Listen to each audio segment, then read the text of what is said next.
پدیده کیش.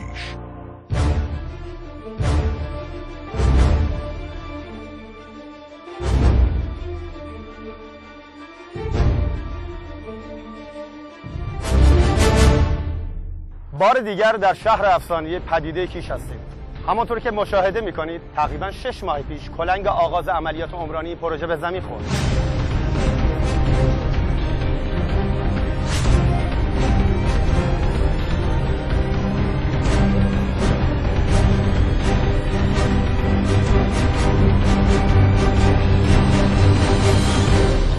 میزان 65% از آرماتوربندی، قالب‌بندی و بتون‌ریزی فونداسیون مرکز خرید انجام شده است. حجم عملیات انجام شده در مرکز خرید عبارتند از اجرای آرماتوربندی 5200 تن، اجرای قالب‌بندی 58000 متر مربع، اجرای بتون‌ریزی اصلی 46000 متر مکعب، اجرای پرایمر 62000 متر مربع، اجرای 24000 متر مربع سقف پیش‌تنیده مرکز خرید.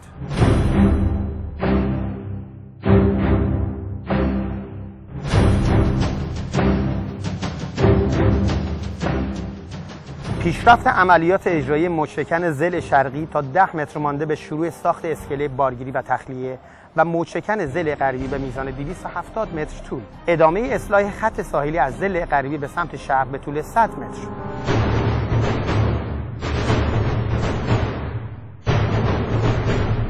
تکمیل استراکچر فلزی برج گردشگری و رستوران به وزن 320000 کیلوگرم. انجام 80% از تأسیسات مکانیکی و برقی و نصب و راه اندازی آسانسور پانوراما.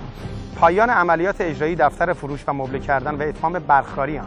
طراحی و ارائه نقشه فاز 2 معماری زون بی و درخواست کنترل جهت شروع عملیات اجرایی و تعیین تم و جنس مسائل مصرفی توسط کارفرما. شروع ساخت سیلوهای ذخیره سیمان 10000 تنی به ابعاد 10 عدد. برای همه دستاندرکاران این پروژه عظیم آرزوی موفقیت داریم و امیدواریم شاهد پیشرفت روزافزون همه جوانان و متخصصان این مرزبون باشیم.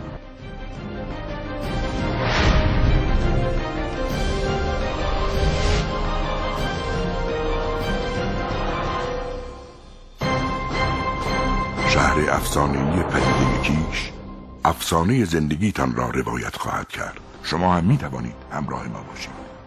021 29 30 پدیده کیش.